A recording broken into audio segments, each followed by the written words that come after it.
Salve moçada, sou o professor Francisco Alvarez e quero ter um papo hoje sobre trade marketing com vocês. Trade marketing é um departamento ou é um conceito que deve ser aplicado em toda a organização? Essa é a questão que eu quero que a gente reflita hoje. Como é que começa o trade marketing, né? O trade marketing começa praticamente como uma ampliação do setor de merchandising, se entendendo que trade marketing era quase que um merchandising qualificado, né? Infelizmente em algumas empresas isso ainda acontece hoje, né? Na realidade o trade marketing vem como uma resposta ao novo ambiente de mercado. São três fatores que fazem com que haja essa necessidade de mudança, essa necessidade de entender e de começar a trabalhar sob a ótica do trade marketing. O primeiro deles é da própria indústria. Os fabricantes abandonam a estratégia de mercado de massa, trabalhando todos os consumidores da mesma forma e começam a trabalhar com segmentação, nicho de mercado.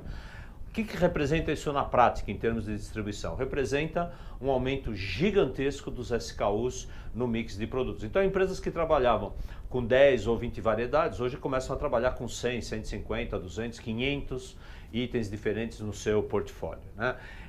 Por outro lado, o varejo, que se limitava a atender às ações da indústria, que tinha atividades apenas como um elemento de ponto de distribuição de produtos, começa a desenvolver suas estratégias de marketing, começa a desenvolver a sua imagem, começa a trabalhar o relacionamento com o consumidor e, ao mesmo tempo, começa, por meio disso, a roubar esse consumidor da indústria. Por outro lado, começam a se formar fusões, integrações de empresas e nós temos cada vez um Pareto mais forte no mercado, onde poucas redes dominam grande parte desse mercado, o que faz com que o varejo cada vez tenha mais poder sobre a indústria no momento de negociação. Esse varejo de independente, o varejo chamado varejo multimarca. E, finalmente, o que acontece diante de todo esse ambiente com o consumidor? O que acontece com o consumidor em todo esse ambiente é que ele começa, diante de tantas marcas, tanto serviço do varejista, etc., ele começa a não ver mais tanta diferença entre as marcas. E não é que a marca não seja importante, pelo contrário, a marca continua sendo muito importante. Só que entre duas ou três marcas, ele facilmente troca. E isso faz com que a decisão de compra seja levada para o ponto de venda. Então, embora ele tenha uma marca na cabeça, ele vá pensando naquilo ou naquele produto, é no momento que ele está no ponto de venda que ele acaba tomando a decisão ou acaba mudando aquela ideia que ele tinha originalmente. Isso faz com que a gente comece a chamar esse consumidor de shopper, né? Que é o quê? É o papel exercido no momento da compra, e o estudo do shopper é estudar como a influência do ambiente faz com que ele tome a sua decisão de compra, né? Então, o que acabou acontecendo? A nova arena competitiva não é mais o consumo, é o momento da decisão de compra. A nova arena competitiva se dá no ponto de venda. E é diante disso que a gente precisa começar a pensar o trade marketing não como um departamento, mas como um conceito.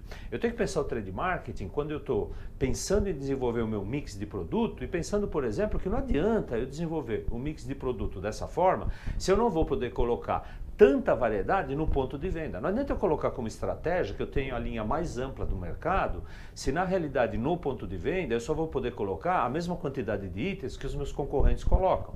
Não adianta eu pensar na minha embalagem sendo vista diretamente pelo consumidor, se em função da característica do meu produto e da característica da minha categoria, eu vou ficar no pé da gôndola, que eu vou ficar lá embaixo, né? As cores que eu vou usar, não adianta me comparar a minha embalagem com a embalagem que eu tinha anteriormente. Eu tenho que comparar como é que eu vou ficar na gôndola e como é que eu vou ficar frente aos demais, porque eu tenho que me destacar. Ou seja, na realidade, tanto marketing como vendas, como logística, tem que exercer as suas atividades pensando agora no produto exposto no ponto de venda. E nesse contexto, o marketing deve ser levado para uma decisão estratégica e não operacional.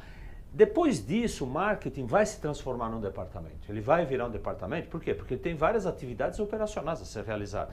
Cuidar do ponto de venda, cuidar de merchandising, cuidar das equipes de campo, tá o tempo inteiro levantando, vendo como é que o produto está exposto. Mas acima de tudo, trade marketing é um conceito que deve permear a organização como um todo. Então não é só o pessoal de trade marketing que tem que ser treinado em trade marketing, é a organização como um todo que tem que entender, tem que conhecer, tem que interagir e principalmente as decisões estratégicas têm que necessariamente passar por esse entendimento do trade marketing e de como a empresa está posicionada no ponto de venda. Por quê? Porque o produto pode ser o melhor do mundo, mas se ele não for visto na hora da compra, ele não vai ser escolhido. Pense muito nisso, vamos refletir. Se tiver dúvidas, coloque perguntas. Mas essa é uma boa reflexão. O trade marketing como conceito, como fator estratégico, que deriva um departamento. Nos próximos encontros sobre trade marketing vamos estar evoluindo um pouco sobre isso. Vamos falar um pouco sobre shopper, vamos falar um pouco sobre varejo. Cada vez mais a indústria tem que entender de varejo. Vamos continuar nossa discussão. Forte abraço para todo mundo, bons negócios, boas vendas e logo, logo estamos de volta. Valeu, moçada. Até mais.